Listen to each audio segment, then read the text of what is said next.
আসসালামু আলাইকুম রহমতুল্লাহ। আজকে আমরা একটা বিষয় নিয়ে আলোচনা করব। হরিপুরের যে সড়ক দুর্ঘটনা, আজকেও আমাদের একটি অঞ্চলে সড়ক দুর্ঘটনা ঘটেছে। সেই বিষয়ে আজকে একটা কেন সড়ক দুর্ঘটনা হচ্ছে এবং এটা কিভাবে এড়ানো সম্ভব সে বিষয়ে আমি জানতে চাবো আজকে। আমাদের সাথে আছে কালবেলা সাংবাদিক আলামিন বিপু ভাই। আচ্ছা ভাই, আমাদের হরিপুরে যে সড়ক দুর্ঘটনা ঘটছে আমরা দেখছি, এটা কি কারণে ঘটতে পারে? আপনার কাছে কি মনে হয়? আসলে যেটা সড়ক দুর্ঘটনা আমরা যেটা বুঝি আর কি, যে সড়কের মধ্যে যেটা অ্যাক্সিডেন্ট হয় বা অকারেন্স হয়, এটাই আমরা সড়ক দুর্ঘটনা বলতে বুঝি। আজকের যে মর্মান্তিক যেটা সড়ক দুর্ঘটনা আমরা দেখলাম সোশ্যাল মিডিয়ার মাধ্যমে এবং সরেজমিনে গিয়ে, যে শরীফ হাসান নামের একজন প্রাইমারি স্কুলের শিক্ষক, তিনি কিছুদিন আগেই অর্থাৎ গত প্রাইমারি নিয়োগ পরীক্ষায় তিনি উত্তীর্ণ হয়ে ডাঙ্গিপাড়া সরকারি প্রাথমিক বিদ্যালয়ে তিনি সহকারী শিক্ষক হিসেবে কর্মরত ছিলেন এবং আজকে তিনি যে সড়ক দুর্ঘটনায় আরেকটি প্রাইমারি স্কুলের সামনে কিন্তু তিনি আজকে এই সড়ক দুর্ঘটনায় মারা গেলেন। বেলুয়া গ্রামের যে স্কুল প্রাইমারি স্কুল আছে তার পাশে সড়ক দুর্ঘটনায় নিহত হয়েছে। এবং সড়ক দুর্ঘটনার আমার কাছে কিছু বিষয় মনে হয় যে এই জন্যই হয়। আসলে জন্ম মৃত্যু তো আমাদের কারো হাতে নাই, সব সৃষ্টিকর্তার উপরে। তারপরেও কিছু কিছু কারণে সড়ক দুর্ঘটনা, এই কারণগুলো হলে আমরা এই সড়ক দুর্ঘটনা প্রতিকার করতে পারি, এড়াই যেতে পারি। প্রথমত হচ্ছে আমাদের হরিপুরের কিন্তু ওই রাস্তাটা কিন্তু খুব সংকীর্ণ। আমরা হরিপুরের অন্যান্য রাস্তাগুলো এখন সরকার বড় করতেছে অন্যান্য জায়গাতে, কিন্তু ওই রাস্তাটা আসলে খুব সংকীর্ণ এবং আপনি যদি ওই রাস্তায় যান আপনি দেখবেন ওই রাস্তার কিন্তু একাধিক বাঁক। হ্যাঁ, এই বাঁকের কারণেও কিন্তু মূলত একটি সড়ক দুর্ঘটনা সংঘটিত হওয়ার অন্যতম কারণ আপনি এক সাইড দিয়ে যাচ্ছেন আর এক সাইড দিয়ে, যখন আমরা ফিজিক্সের ভাষায় আমরা ব্যাংকিং একটা আমাদের বিষয় আছে, যে যখন ব্যাংকিং চ্যানেলে আমাদের গাড়ি চলে যায় তখন আমরা রোটেশনটা আর ওইভাবে করতে পারি না, যে আমাদের ডান দিক থেকে না বাম দিকে। তখন আমাদের যদি আমরা বাম পাশে যাওয়ার জন্য চেষ্টা করি, কিন্তু ব্যাংকিং এর কারণে আমরা ডান পাশে চলে যাই। আর ডান পাশে হওয়ার কি, যে আমাদের সামনে যেটা চলমান গাড়িও কিন্তু বাম পাশে থাকে, কিন্তু ওই ব্যাংকিং এর কারণে আমরা মুখোমুখি হয়ে যাইতে পারি। এটা একটা কারণ। আর এটা হচ্ছে যে সড়ক দুর্ঘটনার একটা অন্যতম কারণ যে বাইক আরোহী এবং যে সড়ক দুর্ঘটনায় যে সংঘটিত গাড়ির ড্রাইভার দুজনে যদি টপ স্পিডে থাকে, যে আসলে খুব দ্রুত গতিতে সম্পন্ন হয়, এবং এই দ্রুত গতি সম্পন্নের মধ্যে যদি আবার এই ব্যাংকিং চ্যানেলের মধ্যে পড়ে যায় গাড়ি, তখন কিন্তু সড়ক দুর্ঘটনার ঝুঁকিটা সবচেয়ে বেশি। আর একটা বিষয় হচ্ছে যে রাস্তার মধ্যে, যেহেতু ওই রাস্তাটা অনেক আগের, ওই রাস্তাটা কিন্তু 2 লেনের নাই, 1 লেনের রাস্তা, এবং ওখানে কোনো সড়ক বিভাজন করা নেই। হ্যাঁ, একটা কারণ। আর কিছু কিছু জায়গায় আছে যে আমাদের আছে স্পিড ব্রেকার যেটাকে বলি, যে ওই জায়গায় গেলে আমাদের গতিটা রোধ করতে হয়, এটাও করতে পারি না। আর যে আরেকটা বিষয় দেখি, যে সড়ক দুর্ঘটনায় কিছু সাংকেতিক চিহ্ন সরকার সড়ক ও জনপথ বিভাগ বিআরটি থেকে কিন্তু এটা করে, যে এই চিহ্ন থাকলে এই আমাদের গাড়ি টপ স্পিড কমাইতে হবে, বা এখানে সর্বোচ্চ এত গতিসীমা, সামনে স্কুল, সামনে মসজিদ, ধীরে চলুন, এরকম কিছু সাংকেতিক চিহ্ন ব্যবহার করা হয়। বাইরে দেখি এগুলো যদি আমরা মেনে চলতে পারি, যে সামনে বাঁক, সামনে স্কুল, সামনে রেল লাইন, হ্যাঁ, সামনে মসজিদ, এই জায়গায় তাহলে সড়ক দুর্ঘটনা এড়ানো সম্ভব। আর সড়ক দুর্ঘটনা যেটি হয়, যে এই যে আজকের যে ঘটনাটি, এটা হচ্ছে একবারে মুখোমুখি সংঘর্ষ হয়ে, এই যে নিহত শরীফ হাসান উনিও যাচ্ছিলেন, আর ওই দিক দিয়ে যে মহেন্দ্র ট্র্যাক্টর গাড়ি তিনিও আসছিলেন।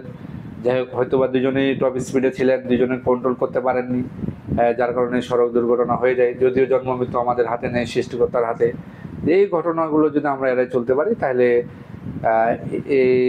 সড়ক দুর্ঘটনা সম্ভব। আর এই বিষয়গুলো যদি আমরা মানতে পারি, যে ড্রাইভিং লাইসেন্স, আমরা যখন দেখি যে ড্রাইভিং লাইসেন্সের বিষয়টা আছে, ড্রাইভিং লাইসেন্স কিন্তু বিআরটিতে কিছু ক্যাটাগরি উত্তীর্ণ হওয়ার পর আমাদের এই ড্রাইভিং লাইসেন্স দেওয়া হয়।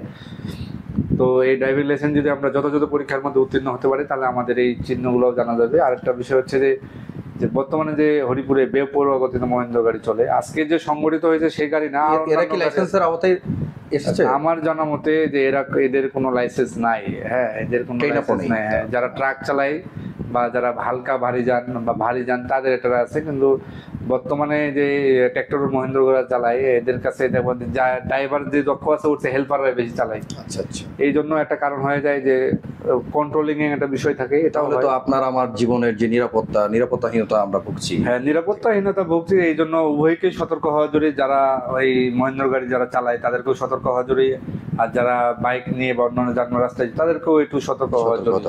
আসলে তো কারো অদক্ষতার কারণে অ্যাক্সিডেন্ট হয় না। সবাই আপনি যদি দেখেন যে কেউ কিন্তু ইচ্ছা করে একটা মুরগিও মারতে চায় না।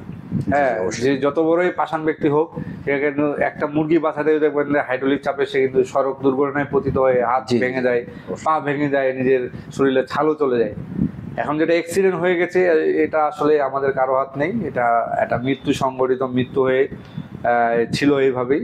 কিন্তু আমরা যদি এই কতিপয় বিষয় সম্পর্কে সচেতন হতে পারি তাহলে হয়তোবা এরকম সড়ক এড়ানো সম্ভব। আমরা কিছুদিন আগে দেখলাম যে নীলগা গ্রামের অমন চন্দ্র ভৌমিক দাদা, যিনি জাদুরানী আদর্শ কলেজের লেকচারার ছিলেন, তিনিও কিন্তু সড়ক দুর্ঘটনায় বীরগঞ্জ 10 মাইলের ওই সাইডে তিনি কিন্তু মারা গেছেন। এবং আজকে যে বিষয়টি যে শরীফ হাসান ভাইয়ের ছোট্ট একটি বাচ্চা 2.5 বছরের, আমরা যতদূর জানতে পেরেছি যে তিনি রেখেই মারা গেলেন। হয়তোবা তিনি এই নতুন চাকরি বেশি দিন হয়নি আমার জানা মতে, নতুন চাকরি নতুন করছিলেন। এবং আমি যতদূর তাদের হেডমাস্টারের সাথে কথা বলে জানতে পেরেছি যে খুব ভালো শিক্ষক, খুব ভালো পড়াইতেন এবং বেশ নামডাক ছিল। হয়তোবা এই মেধাবী শিক্ষক যাওয়াতে হরিপুরে অনেক অপূরণীয় ক্ষতি হয়ে গেল এবং প্রাথমিক শিক্ষা পরিবারের জন্য এটি অপূরণীয় ক্ষতি। এবং পরিবারের যে শোকের যে মাতম চলছে, আসলে এই শোককে তো আমরা কোনোভাবে এড়াই যেতে পারি না এবং তাদের যে অপূরণীয় ক্ষতি এটা আসলেই কোনোভাবে সম্ভব না। জি জি। আরেকটা জিনিস আমরা এখন লক্ষ্য করছি যে আমাদের যেহেতু কৃষি প্রধান এলাকা বলা যায় হরিপুর, সেক্ষেত্রে আমরা দেখছি যে খড় খুঁটা দিয়ে রাস্তা বিছিয়ে দেওয়া হয়। এই বিষয়টা কিভাবে দেখছেন আপনি?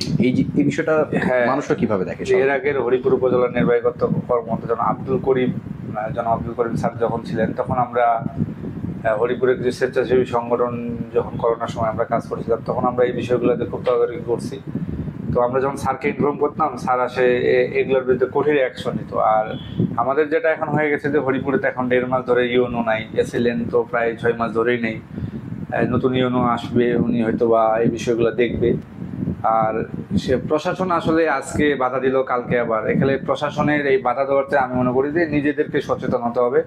রাস্তার মধ্যে যেন কোনো খড়, ইদানিং যেটা দেখা যাচ্ছে রাস্তার মধ্যে খড় ভিজে যাচ্ছে এবং রাস্তা পিছলে পড়ে যাচ্ছে, এটাও একটা সড়কের অন্যতম। আরেকটা জিনিস দেখা যায় যে কিছু কিছু মহেন্দ্র গাড়ি এই আপনার জমি থেকে ফসল উত্তোলন নিয়ে যাচ্ছে ফসলের জন্য। এবং এই যেটা দেখা যাচ্ছে যে কাদিয়ারা যে রাস্তাটা, এই লোহা কাচির যে রাস্তাটা আমি দেখেছিলাম, যে আমি নিজেও একদিন পতিত হয়েছিলাম যে ফসল উত্তোলনের সময় ডাইরেক্ট সড়কের সাথে সংযোগ করে এবং এই মহেন্দ্র গাড়ির যে রাস্তার যে চাকার যে কাদা, এটা সড়কের মধ্যে যাওয়াতে একটা কাদার একটা লেভেল করে যায়। অনেকে যারা টপ স্পিডে যায় তখন এই কাদার মধ্যে অনেকে পিছলে পড়ে সড়ক দুর্ঘটনায় পতিত হয়। এগুলা বিষয় আসলে ফসল এবার যে আবহাওয়ার কারণে ফসলের মানুষের যে দুর্ভোগ, এই দুর্ভোগটা একটা কারণ। আর এগুলো বিষয় সড়কে যদি আমরা ফসল শুকাইতে না দিই, খড় শুকাইতে না দিই, বা এই কাদার বিষয়গুলো যদি আমরা একটু যার বাড়ির সামনে এরকম কাদা হয়ে যায়, আমরা একটা ছোট্ট কোদাল দিয়ে যদি এই জিনিসগুলো পরিষ্কার করে দিই, তাহলে আর যেসব জায়গায় স্পিড ব্রেকার আছে এগুলো যদি আমরা মেনে চলি, তাহলে হয়তো এইসব দুর্ঘটনা আমাদের কাছ থেকে হরিপুর অন্তত কম হবে আর কি। ধন্যবাদ আলামিন ভাইকে। উনি খুব ইনফরমেটিভ কথা বলেছেন, আমাদেরকে যে সতর্কমূলক বার্তাও দিয়েছেন উনি। আসলে আমাদেরকে এই জায়গা থেকে সচেতন হতে হবে যে আপনার বাসার পাশে যদি সড়ক দুর্ঘটনা হওয়ার মতো কোনো ঘটনা থেকে থাকে, ইস্যু থাকে, সেগুলো অবশ্যই আপনাকে সচেতনতার সহিত সরিয়ে ফেলতে হবে। ধন্যবাদ, ভালো থাকুন, সুস্থ থাকুন। আসসালামু আলাইকুম।